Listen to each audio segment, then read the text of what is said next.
All right. I am sitting with Mr. Hemiah. Please introduce yourself and what you do. So my name is Hemiah Khumalo. I am an IT compliance administrator. That's my current role. Current role. Okay. Yeah. No problem. IT. What informed you to go for IT? I think just what informed you to go for IT? So it's a pretty long. Well, I've always liked tech, right? I mean, even now, I still look up the latest iPhone, latest MacBook, Samsung. I like looking at specs, at things, right? So I think it wasn't my top three. IT wasn't my top three. It was between mechanical engineering, Okay. law, and IT, right? So, on my grade 10, I realized, when you're picking subjects and stuff, so I went to a technical high. Okay. So I took physics, I took motor mechanics, I took technical drawing. What else? Physics, motor mechanics, technical drawing. And then for some reason, I then decided to take maths light. Okay. Right? Maths literacy. Yeah. Right. So the minute I took the maths literacy, it was like, it's over for the mechanical engineering, right? So at that point, I was like, I did my research, right? And it's crazy that back then, it's not like at home, like we had uncapped Wi-Fi, Yeah, it's true. So I just went to public library, I went to school, I got my prospectus, and I saw what universities actually want. And then I was like, nah, man, I'm not going to stress myself, right? I was like, okay, cool. I can see that I can do IT with like a diploma. I can get into law still. Law doesn't care. And then ngabona, there was a course, I think at Wits, there was a BSc where all you had to do was get, I think, a distinction in maths light, and you could get into like the extended program. Oh, I see. Right. Okay. So I was like, nah, man, I've got a plan. It's fine. And I mean, for you, at least you made the research of actually going through the prospectus and almost planning for your career. Because I think most people don't really get that opportunity to. It's like you just winging it up until you actually get to what you're doing. That's the thing that I don't get, right? Because grade 10 is when we pick our subjects, right? Sure. So you don't necessarily have to have it all figured out. But take a subject that will allow you to meet EPS score or like the requirements to do maybe 3 or 4 things that you have an interest in, right? Because if in grade 10 you don't do any commerce subjects, you don't do maths, all of a sudden matric you realize you want to do a BCom. How's this supposed to work out, right? So I think I do it even with my little sisters, right? My one sister's in her final year. Okay. My other little sister's in grade 10 or 11. So we talk about like these things. Okay, cool. Like what do you have an interest in, right? And then but my prospectus. I'm like, you don't need to figure it out now. Just have 3 or 4 things that you think you like, look at the subjects you need, and then just push those subjects. Sure. If you don't need maths, it's fine, right? Not everybody needs to do math, right? Especially when it's like you're now forced to do maths, and then come matric, you're seeing flames. Now you get a diploma pass, you can't go to your LLB, and you never needed the maths to begin with, right? Sure. So I think you just need to be aware of what are you trying to do, and is the maths required? I think what I'm noticing as well is I think we are better career advisors compared to our parents. 100%. Because with our parents, they just looked at what's booming. Okay, there's a doctor, there's engineering. Go for those 2. Yeah, I think my year, or my generation, it was doctor, engineer, CA, engineering. I guess IT as well. Yeah, lawyer. Sure. And it was like a thing of, even with EIT, man, it's like, it's so broad, but then I think we didn't understand it at the time, right? So what ended up happening with me ending up in IIT, so I literally risked it all. I only applied at one university. I applied at UJ. Sure. That was it. I didn't have a plan B. Sure. Right. Applied at UJ, get to UJ first week, I think until acceptance letter for the diploma IT. Sure. Bangfire waiting list for the law. I was like, you know what? it's fate. I'm just going to take this. It's fine, right? Showcase, get to my class. Do I not find my friends from high school? Right? Now it's like, Chance, Lana, everything. I'm not alone. Yeah. I buy textbooks. And then I think the second week, UJ comes back. It's like, hey, LLB space available. Do you want to take it? I'm like, I've already bought textbooks. My boys are here. Why not? Why not? Sing it's fine. Sure. Right. So basically then did my diploma AUJ, right? So I'll explain the courses as we go through the life story. I think because a follow-up question is, how was it studying in UJ, and maybe also explaining what is it that you did to make sure that you actually graduate, so that at least we can help those who are doing IT and just explain, okay, how is IT like at the time? Okay, cool. So with the diploma in IT, there's no physics, there's no calculus, there's no maths. It's literally just IT subjects, right? And then you do get our business IT stats. Those are also added in there as well. So I did a 3-year course, which ended up taking me 5. Okay. Right. So you're not alone.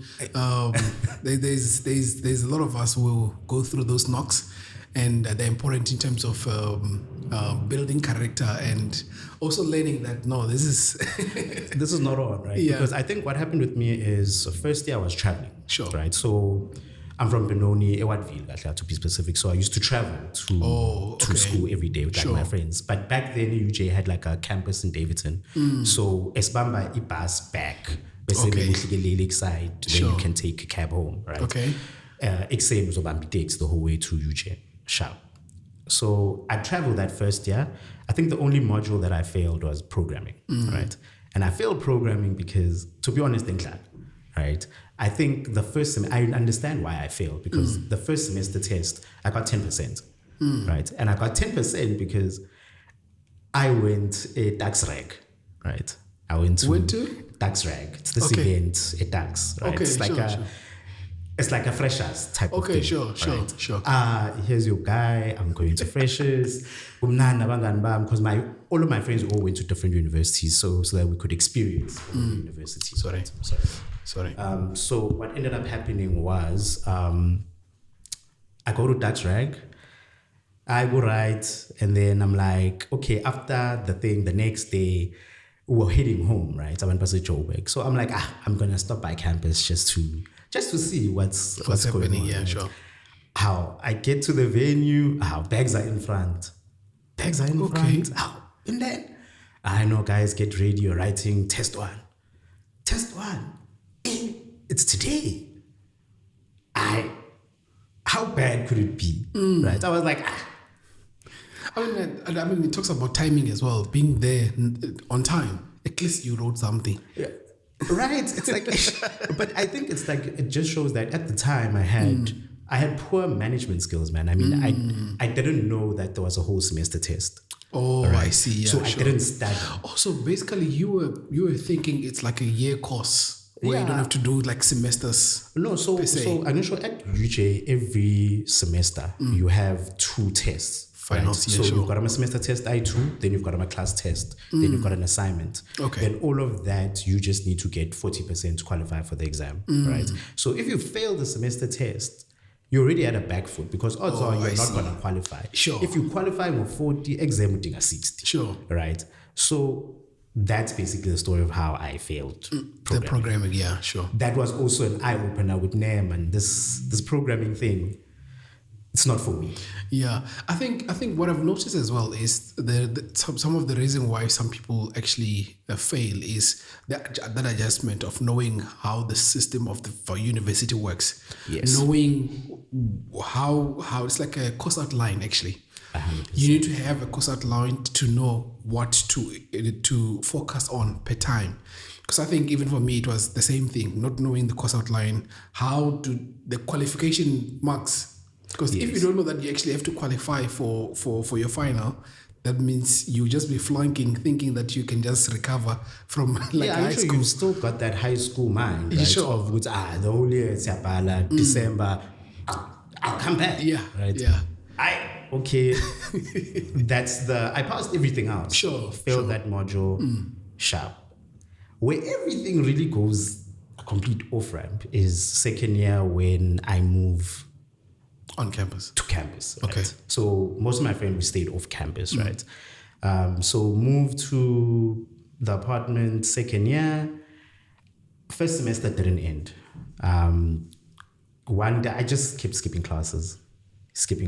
You're going to science in with your friends, you're missing tutorials, you're coming up for tests, but you're not really there. So one random Friday, I skipped the tat, I'm sleeping in bed and getting SMS. Academic exclusion. You need to appeal. You've got 7 days to appeal. Oh my God. Hey, you know when reality hits you with yes. Lady, I just moved here. Careless. I get up. I go to campus admin block Valley. Anyway, fast forward, I appeal.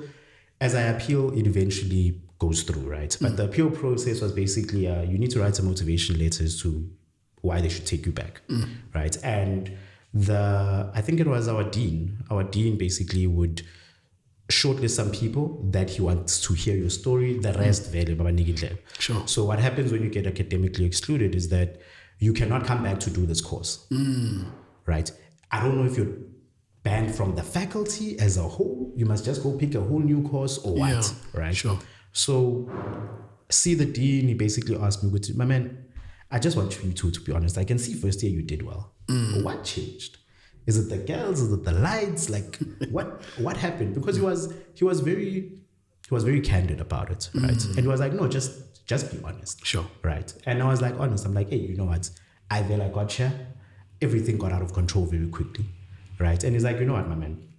This programming thing isn't working. We're going to take you back. But my deal with you is I never want to see you here until graduation. I don't want to see your face until graduation. Wow. And then how did that really push you into? It set me straight. I think that fear, I never even told my mother. Okay. Right? I think I only told my mother at graduation. Sure. Right. I was about to say, you're going to send the podcast until the day. Right. So there's a lot that I just never told my mother. I told her after the fact, right? And I think at that moment I realized, because he helped me realign like my subjects, right? Because you could pick whether you want to major in programming, business analysis, communication networks, and support. That was when I joined. We had like 4 streams. So he was like, no, this programming thing, psych up. You're going to focus on networking. 9 later, go see the faculty officer. Faculty officer changed my things. And I basically had to recover. So I had to recover that year because there were some modules that were dependent, like maybe in networking 1A, right? Sure. Now you need to pass 1A to do 2A, type of thing, right? Yeah. So I think towards my last year, it was a mess, right? Like you're in 3rd year, ushay module 3, ushay module 2, Sure. And I think towards my final year, I just took every single subject. And I had gotten to a point where I've taken so many subjects that I can pick what stream I graduate in. Oh, I see. Right? Yes. Because now it's like I made sure this year, even if I fail this one, I'm going to pass this one, I'm going to change my major, graduate. Sure. There's no way out of this, right? And I think I was fortunate enough, man, to be in a position where when I was in my final year writing my exams, I got a call from another company. So we had a career festival or career day at school, and you know how you always apply for these big corporates, right? Sure. And then we're like, it's you know. I don't even remember filling in the form, right? But funny enough, that's the only company that called. Yeah. And by the time December ended and I got my marks, I already had a job. Beautiful. Right? I already had a job. January, I'm waiting for my graduation, which is like a couple of months later. Nice. Right. And I think everybody follows a journey for a reason, right? Everyone follows? A journey for like a reason. Okay, right? sure. Maybe you are delayed, but you're being delayed, but it's going to be smooth, right? Because I know that some people graduate and then they just don't get a job for like a year or 2 or whatever the case might be, right? So I was fortunate enough to get an internship. It was a steel company in the middle of nowhere, right? It was in Klippervier. So after Alberton, when you head towards Abo Henley on Clip, where the Oprah School is. Okay. Right? So it was there, and basically I would travel there. That job was my IT internship. It was more like help desk, on-site support, telephone setup. I was handling the contracts for mobile phones and data contracts. So I learned a lot of things, right? And then I stayed there for a year. I met some amazing people. I still talk to them. So I'm very big on relationships. Okay. Right? I believe that relationships have an impact in your life, right? You never know where somebody's going to be in a position where you can help them or they can help you, right?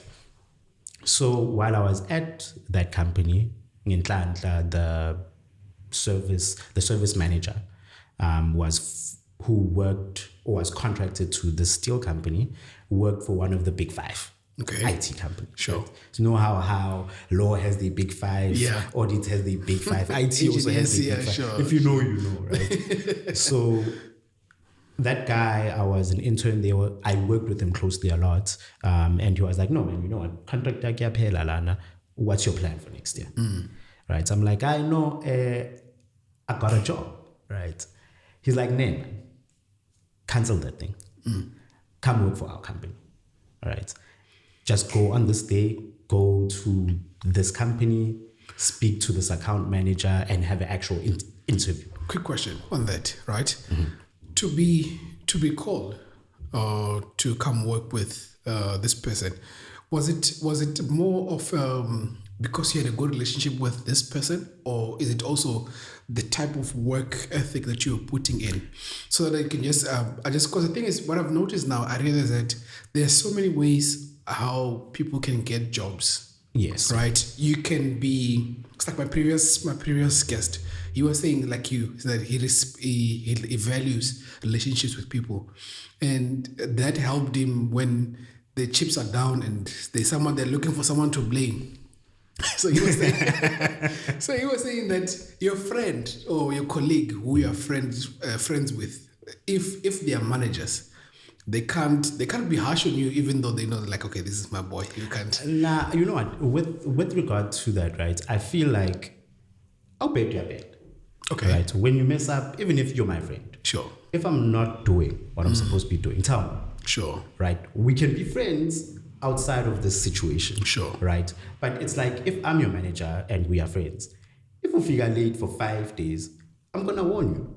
If you don't listen, sure. Right. Because now it's like a thing of, we need to keep the boundaries straight. Sure. Right. Because end of the day, you can't now be getting wins and people are saying you're only winning because of I'm your friend and I'm the manager, right? So for me, it was one, yes, it was the relationship with the guy, but he also saw my work ethic, right? Sure. How I show up, my work, what I do isn't just how much. Because I don't believe that you would offer somebody a job when you know that by game. Exactly. Right? This guy, Mondays, he's never at work. Payday, we are whole, the next day, again, he's gonna pay. Right? Sure. So that was how I then got that opportunity. Sure. Right? And it's funny because I got a job at Microsoft, right? That's the job that I canceled for this big five. Interesting. Right. Now, at the time, this seemed like a brilliant idea, right? Because I passed this company, man, every day. I beg with my mom. When I graduate, I'm gonna work there. I'm gonna work there. So it's more like the everything is falling into place. Yes, type of right. scenario. So I went into that role, and then I was. So what are you working at? There, I was in network. I was in the NOC team, networks operations. Okay. So basically, what you do is just you watch the lines for the different clients. Okay. If a branch internet goes down, you then need to find out, is there a power failure at the branch? What is the issue? If not, you log it with Telcom. Sure. Then you need to manage that until it comes back online. All right. So that was like, I think, the most stressful job I've had, right? In the sense of, it was a 12-hour shift. And it was 3 days in, 3 days out.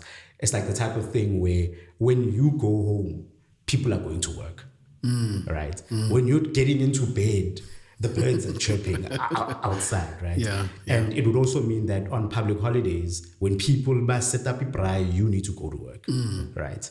And so it was an unhealthy life, man, because it got to a point where we had to take energy drinks. You're always up, but at the same time, it gave you time to do extra things in the middle of the night. Sure. Right? I met some amazing people there. That's when I think I also got more in depth into help desk, because it was like a dual role, right? So on the days where I'd work day, I'd also be working with service desk, right? So you would be told that maybe you or guys are going to be working, covering maybe 5 different clients, right? But now it's weird, right? Because when the phone rings, hi, ABSA support. Yeah, drop, somebody calls again, hi, Balowell support.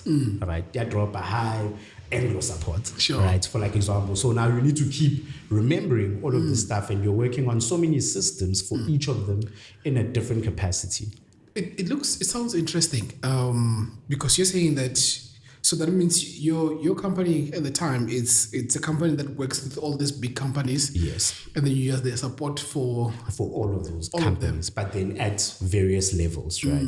Abanye, maybe you're only supporting the network. Okay. Abanye, maybe it's just password resets and unlocks. Abanye, maybe there's like a system of theirs that you guys administrate, right? Somebody calls, hey, I can't log on. You need to go unlock that person, right? So I stayed at that company, I think, for like 2 years. At the time, I was a contractor, right? There was a point where I was a contractor, and then, you know how usually you work 3 months, after 3 months, melin kulum, okay, you're getting permanent or not. But it just kept being contract, right? And then it got to a point where I was just like, I think contract ended, let's say the contract ends on a Wednesday evening or the Wednesday. I haven't been told anything. At about 4, I knock off at 5. Manager pulls me to the side. Let's go to the room. Hey, listen, I'm expecting like, oh, this is the permanent thing, right? How? Gives me the paper. I read it. It says contract. It's like, yeah, you need to sign. We need to submit it to HR, 4:30, whatever the case is. And I was like, nah, I'm not going to sign. If I'm not getting permanent, it's okay. We can end the relationship. Right. And so this is the person who actually called you to come work with you? No. So this is now the manager at the time. Now I'm no longer, the other guy is still the SDM for the steel company. And then now I've got my own new management.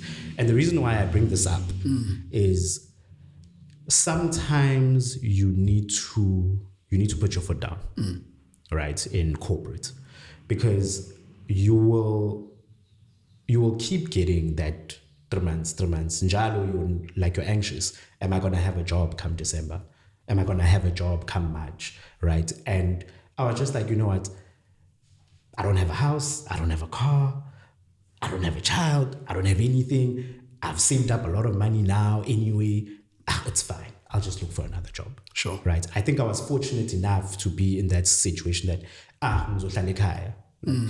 Are you regretting why you didn't go for the other job? Yeah, right. So I think at the time I didn't understand these things, right? Oguti, when you're a contractor, you don't get benefits, right? There's no pension, there's no medical aid, like there's no all of these things. Like you can't buy a car, type of thing, right?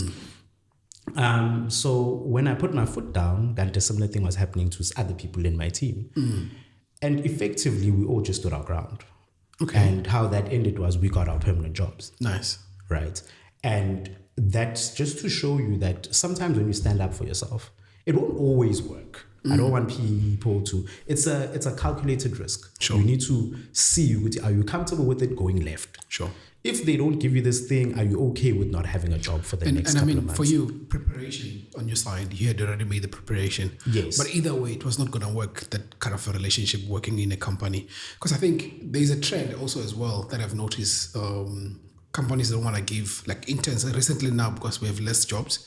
So they keep on giving interns. They give internship. After internship, then you start getting contracts.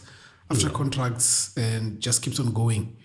Up until whenever they feel like. So it's very much important for you to kind of like stand your ground and especially if you're actually producing. Exactly. And you're valuable into the company. And I think also for me, it's what I appreciate about my steel company, right, that I worked for is they treated me like an intern, right? If there's work for Saturday, no, that guy, no, if maybe there's work that's we're gonna knock off at 6, end of that 4 o'clock, it's fine, you can go, we will cover it. Sure. Right? Because they are the senior staff, like they're getting paid. They've got cars, they have overtime as well. Yeah, like they've got overtime and things, Sure. right? And I appreciate the fact that they treated me like an intern. Sure. Right? Even when the workload that they would give me, it wouldn't be a workload that is too crazy. Right? It was workload that is like, okay, cool. I'm comfortable, I'm learning. If I'm stuck, I can ask. They don't just leave me. Right? I think it took about 4 or 5 months. Then there was a point where the guys went to different African branches and I was left to take care of head office by myself. Right? And I survived. It was okay. Nice. Right?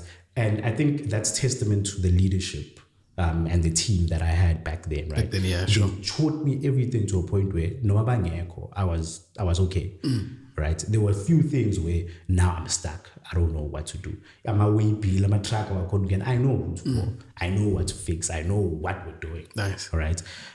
So going back to this IT managed service company now, that's when now we get our permanent contracts, everything is grand. I'm like, you know what? I'm not gonna be greedy. All I wanted was this permanence. Sure. Right? The money, top up, whatever, doesn't really matter. My goal was permanent. Sure. I've got the permanent thing, got a car. Now, this is where things go tricky again. Right? So during these shifts, I've got this colleague, right? And this is why I say relationships are important. I've got this colleague. This colleague has been applying for jobs. She's effectively gotten to a point where she's got my interview. She's at the end of each interview process and she doesn't want to go with this one company. She wants to go with another. And then she's like, listen, Connie's span is so. I'm going to drop these guys. Are you interested? Okay. If you are, here's this HR person's thing. Email this guy. Just tell him who you are. Tell him that I'm the one who gave you the thing and you're interested in this particular role. Okay, fine. Mind you, this is a company that I've never thought of in my wildest dreams. Right? I don't even have a degree at that point. You know, like how you have this uznyatsa, man, where you're like, yo, there's these companies, I love about a degree. I love they'll never hire me without a degree. Sure. Right? Like you tell yourself, no one has told you, you've never applied, you've never done anything, you are telling yourself, right? And sure enough, I'm like, I don't have anything to lose. I was busy in Kekeleza, right? She's like, now we're poor. Where's your CV? Types the email, sends it. A week later, I'm driving with my mother. The guy calls me. Hey, Njani, sharp. Hey, I saw your CV. You've got a skill set that I want, because my colleague and I were doing the same thing. Sure. So it's a similar skill set, right? But she's dropping them. Yeah, but she's dropping them, Sure. right? And then it was right place, right time type of thing. I'm not saying that now I sent this email, it's bananas, right? I went through the process, Sure. right? Still went through the interview with the HR guy. Then there were like 5 interviews, right? Even if somebody can connect you with somebody, you still need to prove yourself. Yeah. Right? But what's important is just that initial intro, right? That's the hard part. Sure. Right? So go through those interviews, yonke into yahlangana, leave this company. Now your boy is inside. Now I'm feeling it now. Sure. You know, now it's like, yeah. With the big boys now. Yeah. Now I've made it. Sure. Right? Sure. Right. And it's crazy because this company is a company, man, that I never even thought of, man. If I'm being honest, I've never thought of that company. All right.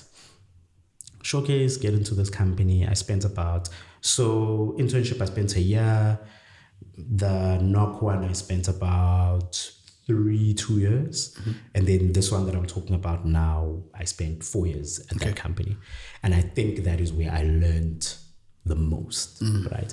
I learned the most in terms of simply the interview process being 5 interviews has taught me that interview, I have fun.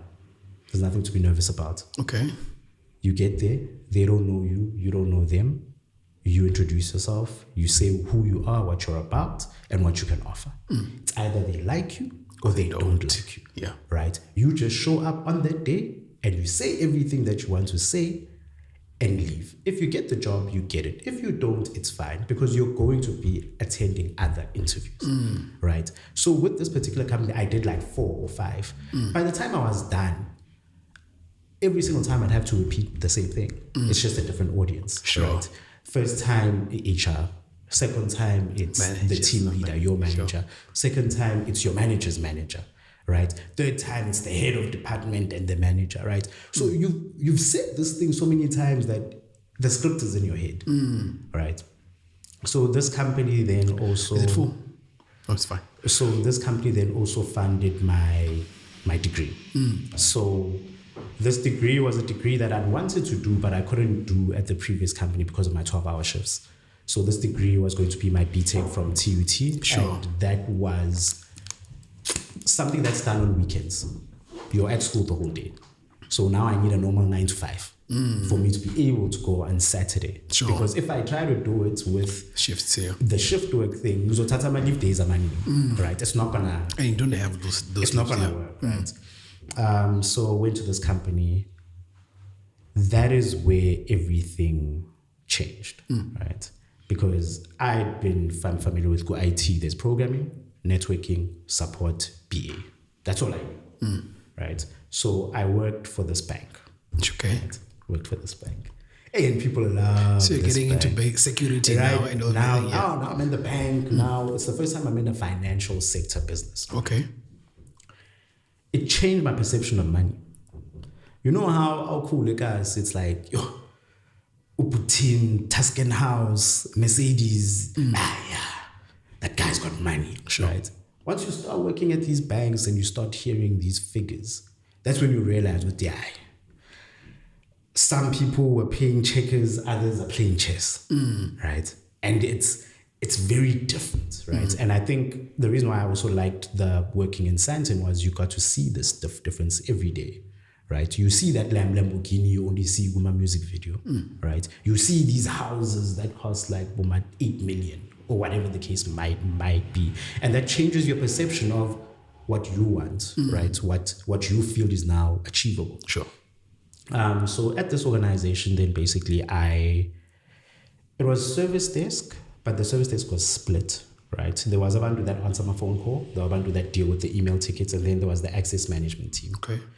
That's where I got into the whole access thing. So access would basically define, if you come into a company and you are going to be a banker, what systems do you need and what level of access on those systems do you need? Okay. Right? You're an accountant. You have no business being Gusevarum, right? You're in IT. You have no business being approving a invoice. Access is on something like that. Right. Yeah. So that is what effectively it is. Everybody gets only the access that they need, right? Then to delve deeper into that, we then also look at, there's access review as well, right? But okay, cool. So-and-so had a role, yago IIT, move from IT, yago legal. The access, when you move from IT to legal, we need to remove this access here IT, then give you access here legal. You can't have a duality of both of these things at the same time. That should not happen, right? And also, you cannot have access extra without there being a ticket that we can see, right? Okay, you don't need this access, but you ended up getting it because of a particular thing. Maybe people went on leave. You had to cover for that person, so you got that access, right? But now it must state that when must it be revoked. Okay. Right. So how it would then basically work is that you come in. When you come in, your manager will onboard you, right? No, so-and-so is starting at this company. In my team, this is the level of access that they need. Then you have the data owners or the data managers or the application managers who will then also approve it. No, really, I agree. This level of access on this application is what this person needs. They log it, and then that, after all of the logs are done, it logs the tickets to service desk or my team. Then we need to go provision your access, right? So that role me start interacting more with the IT auditors, the IT risk people, the access managers themselves. I used to have to test with abantu. Maybe there's a new team that is starting and we need to test with, okay, cool. Lomuntu, if some guys at this level of access, can they do what we want them to do? Or can they do more than what we want them to do? Then we'd fine tune that, right? So while I was at this company, then I started seeing nice things, right? It was like, yo, we've got a nurse in the company. We've got these offsites. We go every second year. They pay for your flights, accommodation, food, drinks. You just bring a bag, right? Just come, bring a bag. You're going somewhere, right? And then they paid for my degree and they also paid for my risk management qualification from UCT. I did like a Get Smarter short course. And the aim behind that was I realized that I don't want to do support things. I don't want to do support. I don't want to do networking. I don't want to do exchange. And I think that's when I realized that there's about IT governance, IT risk, IT audit, identity access, IT security. What else? About exchange, about server, right? And I started shifting, right? And I was like, okay, I need to align myself. I strongly believe in you need to be ready for opportunities when opportunities come. Yeah. Right? You can't give yourself the job of an IT auditor. However, you can prepare to be in a position where, should you be in an interview for this thing, Sure. right? There's nothing worse than not getting a job because of a lack of qualification. Whereas this qualification is something that you could have achieved, right? There's so many platforms, right? There's a short course, there's online, there's actual physical things. You just need to do your research, Sure. right? And what had happened at this company is that I started having coffee dates. If I want a team, set up a meeting, coffee date with the head of department. Coffee date, hey, dude, I just want to find out, what does your team do? Can I set up time maybe on Wednesday, come and sit with somebody from your team and I see what you guys do? Sure. Right? So that I start understanding. So you're expanding your knowledge base. 100%. Understanding all the different departments in your 100%, right? Okay. And now, also, it's like, I've seen that a lot of people like titles, right? I'm going to study this thing. Yeah, literally, right? But they don't actually know what the job entails. Right? They like the title, but they don't know what the job is. And what tends to happen there is you get this job, you're excited, you get there, you realize, hey, this isn't what I want to do. Now you're bored, you're frustrated, and this is something you wanted, you chose it. But because you didn't do your homework, that's how you now find yourself in this situation, right? So did the risk management thing, and then I tried to move internally. That's in this company where I now start learning politics. Okay. Now, right? So I just want you to, before we get to that part, right? I just want to understand, what is it that it takes for you to be an excellent IT, is it technician or IT person? I think it's the pursuit of knowledge. You never stop learning. Within IT, you will never stop learning because every other year, there's a new version of the same system that you know. Right? Like right now, the guys who are doing a server, everything has moved to the cloud. Now they need to learn which either they're going to study AWS or they're going to study in Microsoft Azure. Right? You need to continue to elevate, right? And that's why the certifications, right? So the difference between certifications and formal education is the truth that many don't want to accept, right? Certifications carry more weight because certifications, you actually know how to do it, right? Versus with theory, adversity is theoretically you know how to set up a server, but niggas are now. Different ball game, yeah, sure. Right? Versus this guy with Azure, there'll be some sort of idea. They will understand what they need to do. ISO file, UI builder, VMware, it's running once, assigns resources, assign a domain controller, all of those things, right? That is where the difference is. And that is why you find that now there's also this, it's like a fight where people don't know what to do, right? The guys who are getting the certifications tend to be getting paid more, right? Because it's they know how to do it. It's not a we still need to teach you whatever. They actually have the backing, because if you write a Microsoft test, the fundamentals ones are theory. The associate ones, it's more like now you actually have to know. They ask you a question, clicker. Show us how, where would you go and click to make this thing do what you want it to do. Sure. All right. And at this company is where I met a good friend of mine, right? He also moved down to Cape Town, but he's between here and the Netherlands. So yeah, he taught me that always push for what you want. Okay. Push. If this company isn't going to give you what you want, there's a company that will. That's the thing that he taught, because he's much younger than me, right? And he's got that risk. Okay, okay. That guy literally joined our team. Less than a year, he had changed teams, right? Because he pushed. He pushed, he made it happen. It's that thing that you're saying, that you need to go for knowledge. Yes, right? Yes. It wasn't you're sitting and you're waiting. Because the reality is this, right? Just because you work hard doesn't mean you're going to be rewarded. Buzz. Right? Just because you work hard. No, really, you can be the hardest worker in this team. Yeah. But if you do not align that with relationships, you will stay in that team. Right? Versus the person who does their job but has good people skills. That person will move within teams probably quicker. I think this is deja vu for us, me and Elijah here. Because what you're saying, they said the same thing as well, saying that, but he was referencing to confidence.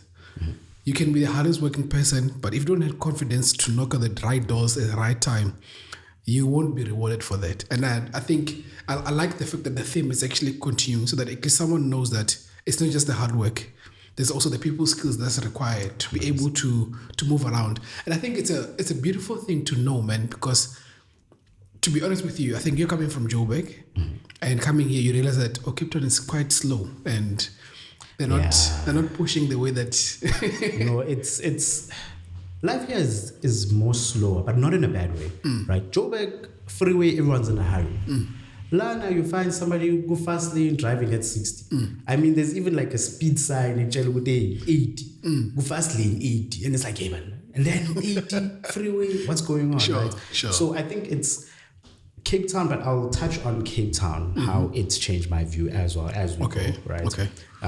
Going back to Joburg, this company. Yeah.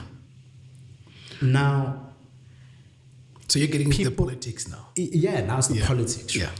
Now I'm understanding, Guti, what you say to me might not be what you do.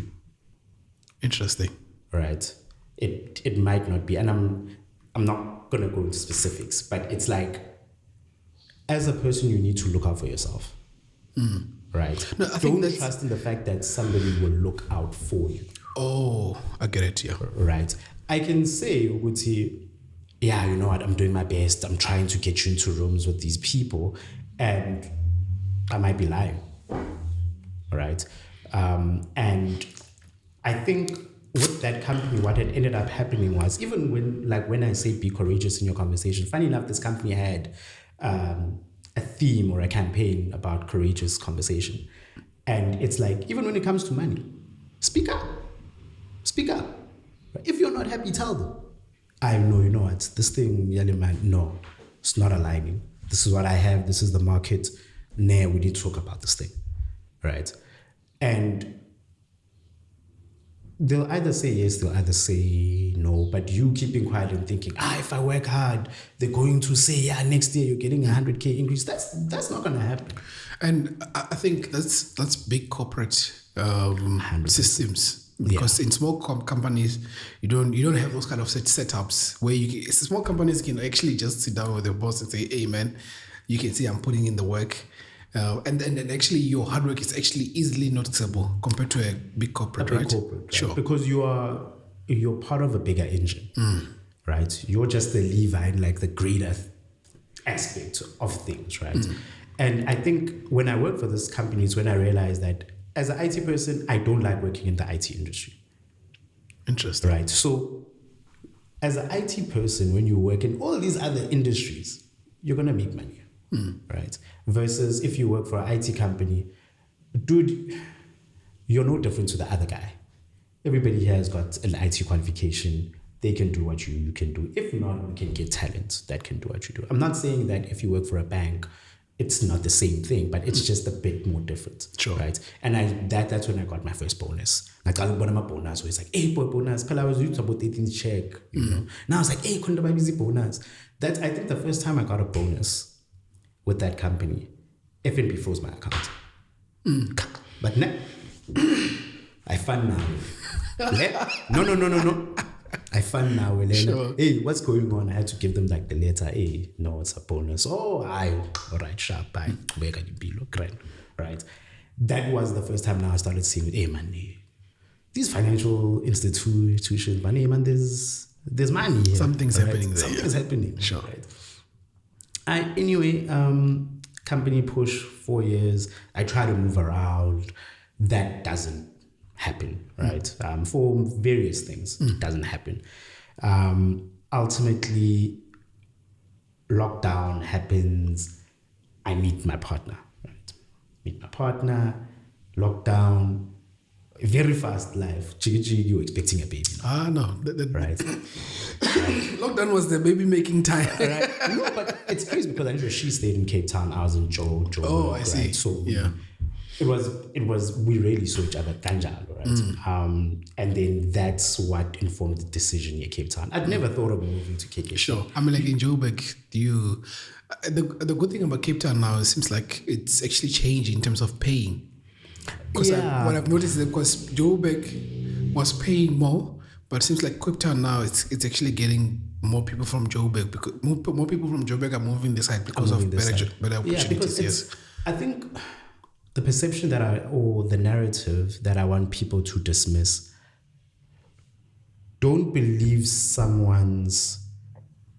don't take someone's experience as your own. Right? Like this company that I was in. Another person would say, yeah, fantastic experience. Another would say it was the worst job.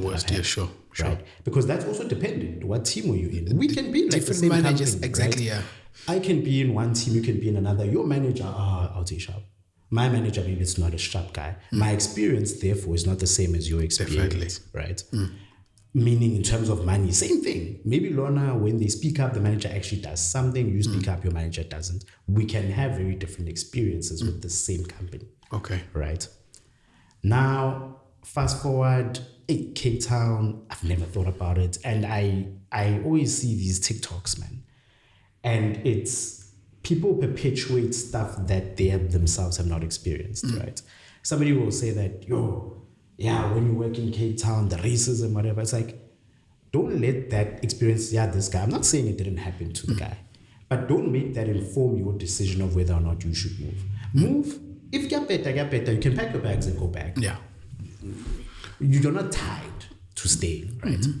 I think the first thing that I noticed when dealing with Cape Town companies and Joburg companies, Cape Town companies will pay for you to move.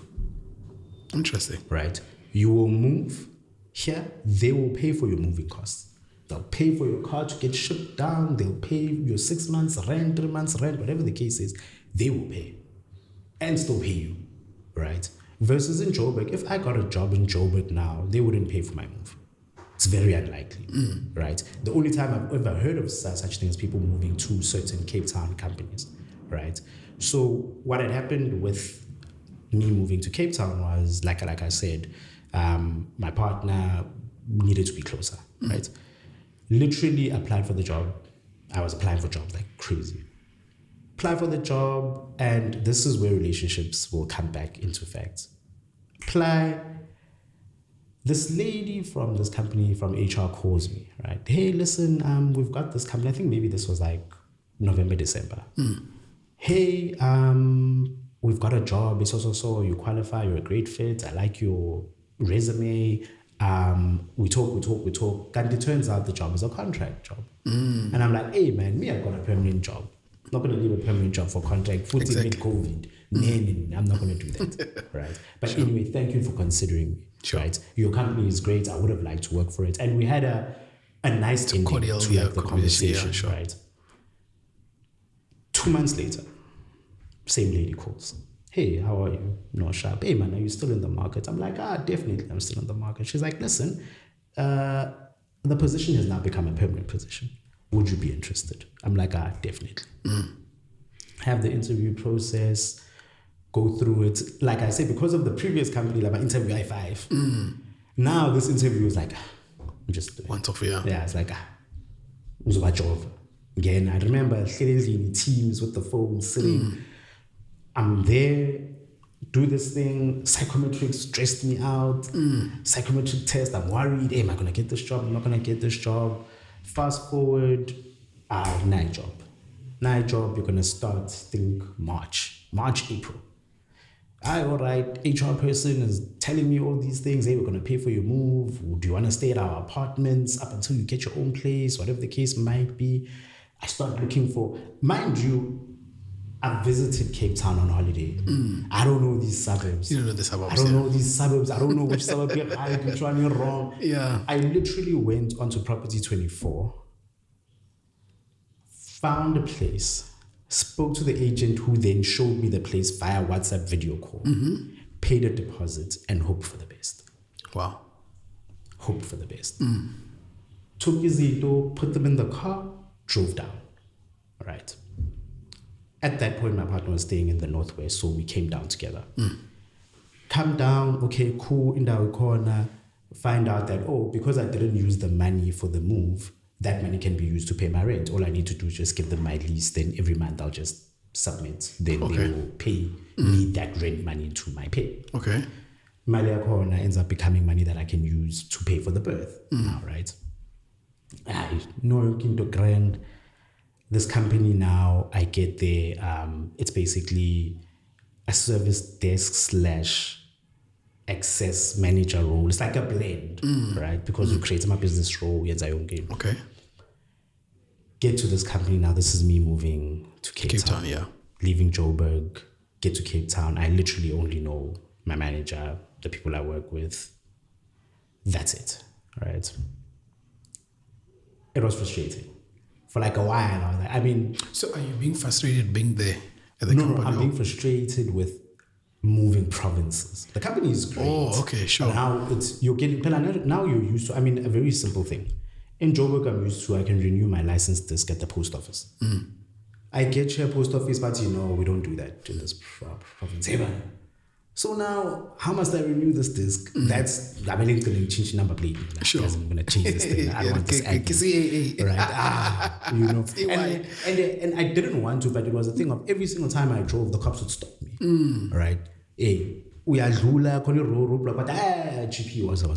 Because they know, most people who are from GP, you're visiting, you've been here before, but you never paid the tickets that you got the last time. Interesting. Man, good shot. We can get this money back now, right? So every time they'd stop me. So you had to change, yeah.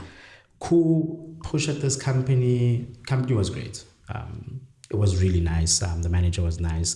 They were very supportive in making me. They understood that I'm coming from a different province and I don't have a support system here, right? And they made it so that I don't feel it as much, right? There was a point where I got COVID, right? And the company sent food parcel. No, deliver at this time. Please be outside. Collect my parcels. Sit at home.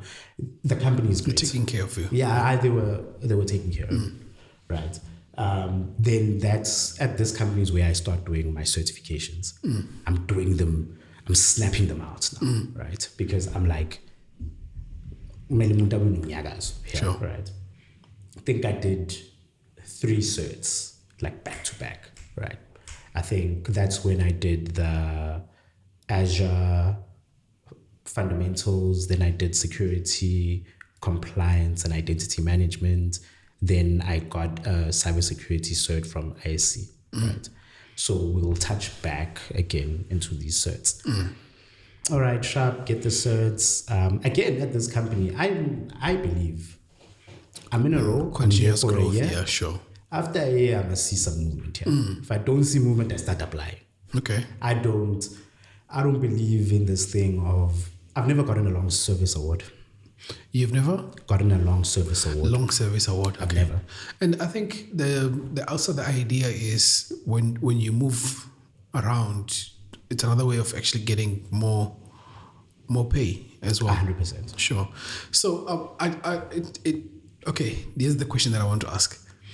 So you have a wealth of information, of knowledge rather, for over a decade now, right? Yeah.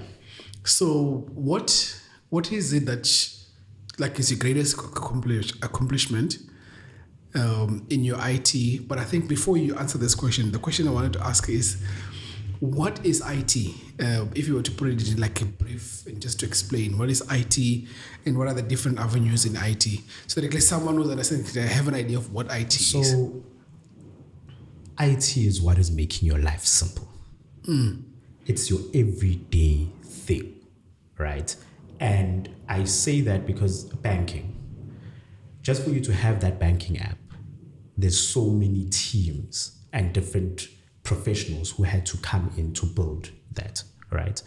And people traditionally think of IT support, the guy fixing the laptop, right? They think of the help desk, the people that they call, right? Then they think of abantu be payroll, right? And IT as a whole is such a big thing that I cannot cover it all. However, I can put it into support, I can put it into infrastructure, I can put it into programming development, I can put it into security, and then I can put it as assurance, right? Assurance would be your IT audit, IT compliance, IT governance, IT risk, right? Because the reason why I ended up, that's the thing that I chose. It was either going to be security or this, right? Even with security, people think, there's SOC. There's red team, there's blue team, there's purple team, I'm a penetration tester. There's so many subcategories within security, right? And people don't do their homework, man, right? I mean, even now, there's a current trend for data loss. There's a push for data loss, right? Where companies want more control over what their staff are able to send, right? Usebenza with credit card information, khona manje you're taking my ID number wabantu in a spreadsheet and you want to email it out, right? Companies want oversight of that. And Azure DLP, which is Purview. Microsoft Purview is a product that basically does data loss prevention. And what it does is you can set it to, okay, you create labels for the different documents or sensitivity levels. Okay. If someone is sending out one ID number, it means that they're engaging one client. But in what instance would you be sending my ID number, my address, my cell phone number, or my client iPhone? Right? Then it flags it. Hey, there's something. What's fishy going on? Yeah. You're not sending it internally. It's going outside. Why is it going outside? Then it can notify the manager whether they want to approve, they want to take action, or will it just be logged? Or would, this guy wants to make an email. What was going on with that, right? Even with data loss can also cover your laptop. You putting a USB stick, you can put in your mouse, you can put in your keyboard, it'll work. But the minute you try to move data to a stick, no.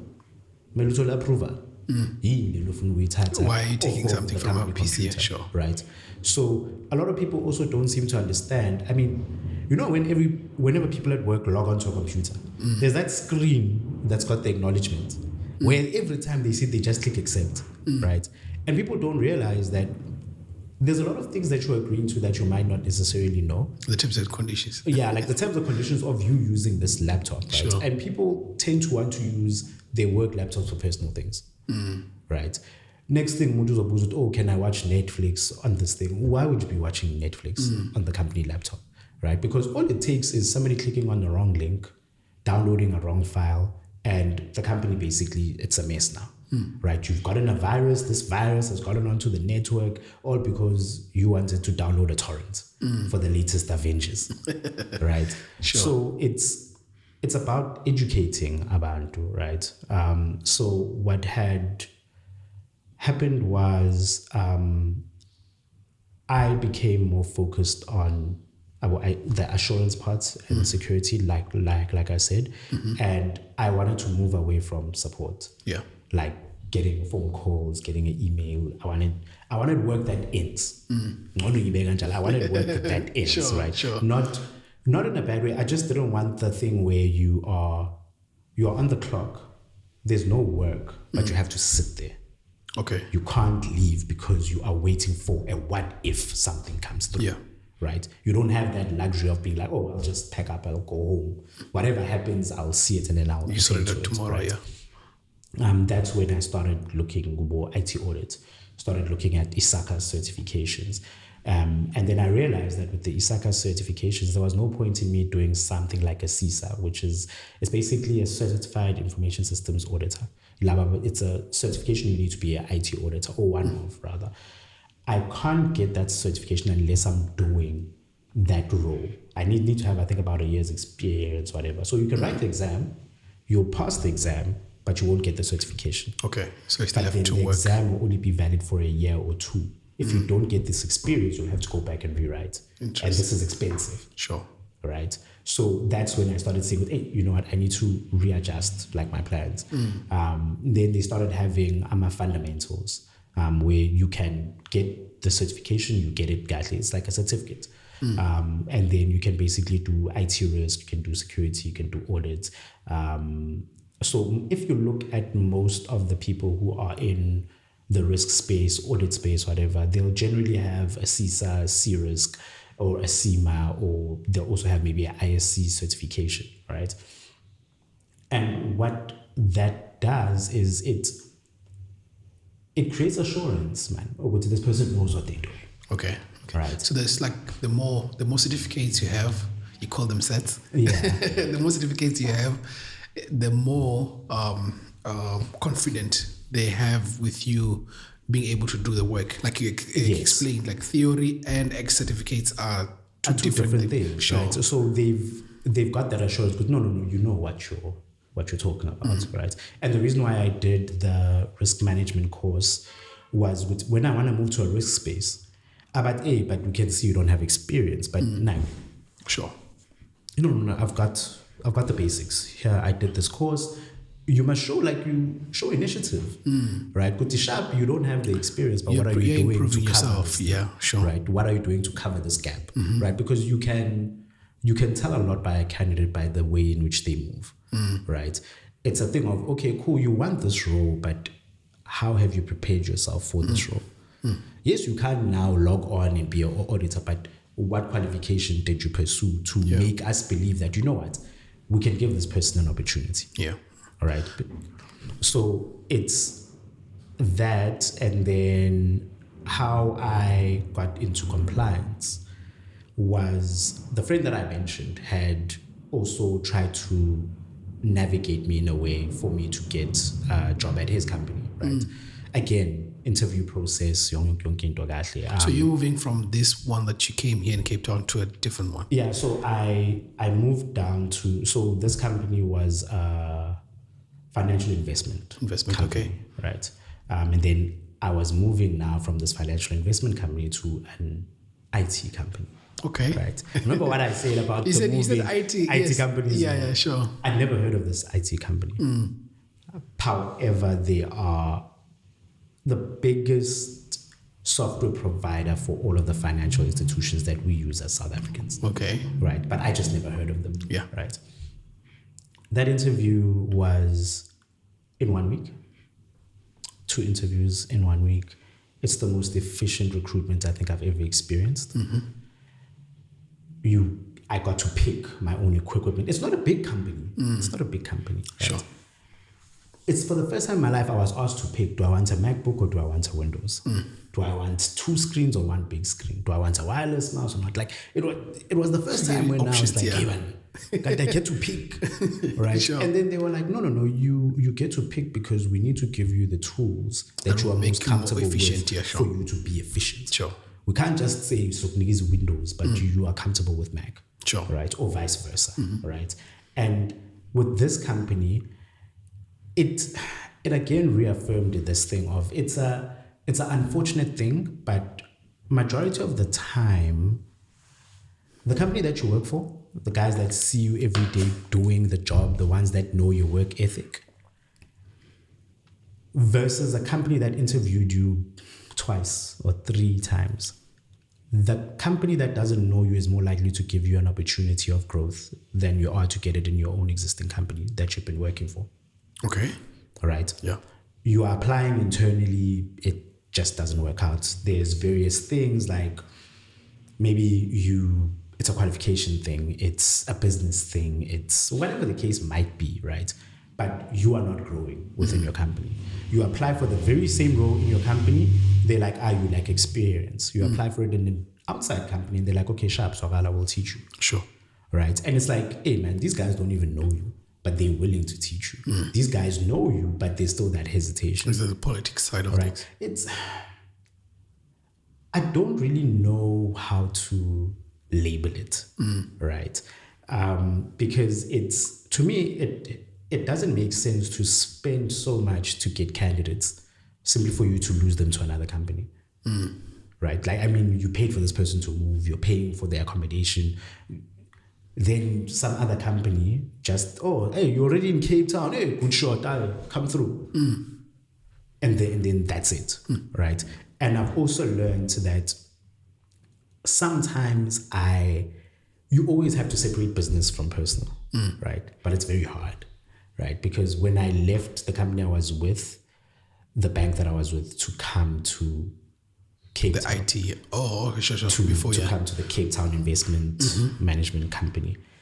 They were like, hey, no, those jobs, we can give you one of the jobs that you had wanted prior, right? And I thought about it, but then was like, nah, man. If you could have done this all along, why did it take me getting it from someone else for you to want to give it, right? It's like the same as like a counter offer, right? It's like, you could have given me this money, but you thought that I don't have the guts. As in I don't have that awareness of what I'm worth. Right? Now that another company sees me and they're like, hey, do we want you? We're willing to pay you 200K more. Suddenly now this employer that maybe the previous year had said, hey, inflation in Zima, we can only do a 3%. Sure. Now they're like, okay, sharp, we'll give you 200. So they want to match, yeah. They want to match, right? And then now it's like, nah, dog, to me it's like now it's too little too late. Yeah. Right? That ship has sailed. Right? Because now to me it's like that other company doesn't know me, but they saw my worth. You know me, but you are hoping on the fact that I won't realize my worth. Sure. Right? So that's where they were a great company. Don't get me wrong. But I think the ending is just where it was like, I'm going to choose the other company because I feel like they see me and potentially they can do more for me. Sure. Right? The company that I moved here for, I stayed there for 2.5 years. And the reason why I like hopping, because I like hopping. Hopping, okay. Right. I like hopping because you get to experience these companies, right? I mean, a lot of people base a company's earning capacity based on a building. Based on a building. Okay. Right. But when you head office, that's not always the case. Right. And I think that's what I want the viewers to understand. Don't be fooled by the building. Don't be fooled by the person coming out with. They usually say, look at the cars parked outside. Right. No, and you know what? That's true. Sure. To a degree, that is true. Okay. Right? Because you can work for this fancy company, but you actually can't afford to do anything. I mean, you are a person who's been working for 6 years. You're working for this beautiful brand of a company, but you can't afford to live in an apartment and have a car at the same time. Right? But someone from outside, sure. Right? Company, but because they're seeing some individuals, right, that happen to get paid. Sure. Right? And also there's this thing, man, in corporate South Africa where it's if you job hop, you're seen as unreliable. To me, that doesn't matter. To me, I view it as a mutually beneficial relationship. Okay. I am a resource that you need. You are paying me to be this resource. If another company is willing to pay me more to be the same resource, why would I stay with you? Just like how the company, when they do contracts or maybe they want somebody to paint, they will take the best deal, right? So why am I, an employee, expected to not take the best deal, right? And be like, oh no, the company. I love brand culture. I I like my trip, but my bank account also needs to make me be happy. Yeah. There's no point in I'm living lavish when I'm at the office, but outside of the office, you're struggling. Sure. Right? You're giving me all of these great things here, packs, yeah. but my life, my real life, isn't like that, right? And I think that's where I have the problem with long service. It's like, if I'm there for 5 years and I'm moving and I'm growing, you're growing, yeah, happy, makes sense, yeah, right? But if I'm there and I'm not growing, there's a problem and I am going to leave. Sure. Right? And it's nothing personal. It's really nothing personal, but it's like, this is my life. These are my years, right? And your goals. Yeah, because you must understand, Bella, in South Africa, when they advertise jobs, they don't advertise a job scale or the salary scale, right? So your current pay is going to influence your next pay. That is the reality. Sure. Right? Because most companies, when you interview, there does come a point where, but, oh, what's your desired salary? Oh, okay, cool. Goes to the company. Yeah, then, but, oh, okay, cool. It's to make a pay slip of what you used to earn. Right? Because realistically, angeke usuke from 3 to 6. Right? Now it's like that thing of ute desired 6, but wahola 3. How do you explain the wanting an extra whole 300K? Right? And most people aren't prepared for that answer.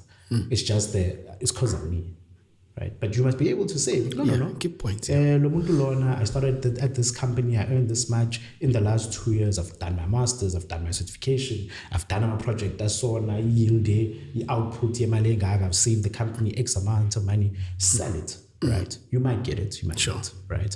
But I just want people to understand, Wuti, job hopping isn't a bad thing. When people say, oh, but it will look bad on like your CV, delete the rest. Keep the most recent, right? If they ask you why you moved, be honest. No, I moved because it was a better opportunity.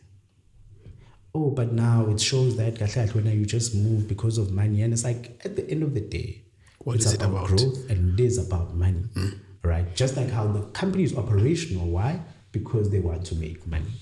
I am no different as a candidate.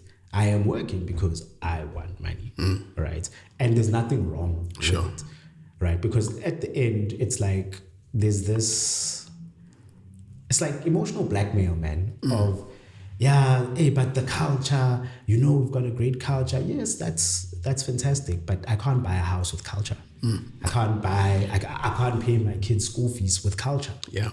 Right? And the reality is that life is expensive, right? And the same person who's telling you that, oh no, but the culture, they don't have the problems that you have, right? Their bonus is very different to your bonus, right? Their monthly is very different to your monthly, right? And I think everybody should just do what is best for them. Yeah. I think Hemiah, you have been a mouthful, and you've just made my work very easy, because of how you are just moving from one story to another. And I love that a lot, because at least I don't get to interrupt you, and you just get to explain everything in its totality. And I love that. And for me, literally, when I get a guest who just go in and you're sharing important information, right? And just because of time, I want to close it here.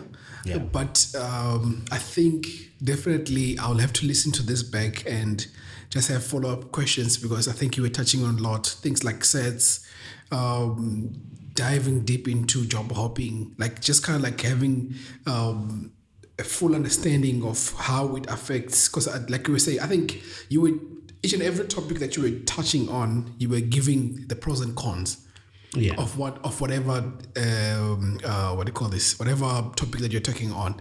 So I really love that, and I think what I will do is we're definitely gonna schedule another one, and we're gonna get yes, we have to because as a conversationalist, I guess, right, is I want to have that conversation, try to pick your mind on certain things. So I didn't want to interrupt you as we're speaking. Mm-hmm. So I think just because of time, we're gonna stop it here.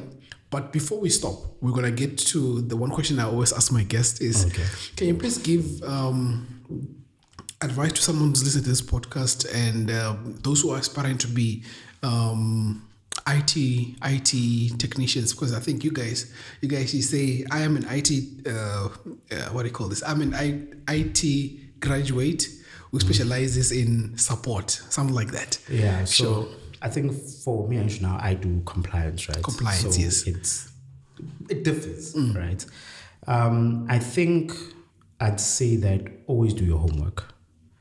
Do your homework, reach out to people. I mean, we have LinkedIn. LinkedIn is an amazing platform. People are very engaging. Greet and get to the point, right? Don't greet hi. Mm-hmm. Greet, state your business, what it is you need from the person. And you can always get sound advice, man. I mean, the certificates and the diploma thing, the certifications tend to be quicker and they tend to be cheaper. Because with a degree, now you must think about accommodation, you must think about all of that stuff. So you weigh up like your things. But more than anything, man, I think just plan and stay true to your plan. Don't waver. Sure. And don't let other people make you start doubting what you want to do. Don't settle. I think that's what I want to drive home. Don't settle. Don't settle for be this. It title, be it money, be it your pay. Don't settle. I love the freshness of Joburg in Cape Town. It's really encouraging, and I think that's the reason why I also have this conversation, that I also learn from my side. Don't settle for less and try new opportunities, new horizons. But thank you so much, Hemiah. It was really nice. I enjoyed having you on the podcast, and we just take it from there. I'm definitely going to have you again. We have to do this again, no problem. And then we just get into the more technical side. But I think you really touched on almost everything, and it was like, okay, Hemiah is just explaining everything, so I don't have to get into your way and waste your explaining, if you get what I mean. So I think let's set it up for the next time, and then we can just take it from there. All right, cool. Thank you so much, sir. Thank you for having me. Awesome. Sure. Thank you so much for listening to this episode. I appreciate you taking time and tuning in and be part of our community. We get to share ideas, stories, and perspectives through this podcast. I hope you enjoyed it and found something valuable in it. Don't forget to subscribe and share with your family and friends. I look forward to connecting with you in the next episode. Until then, take care. This is Btech Podcast signing out. See you next time.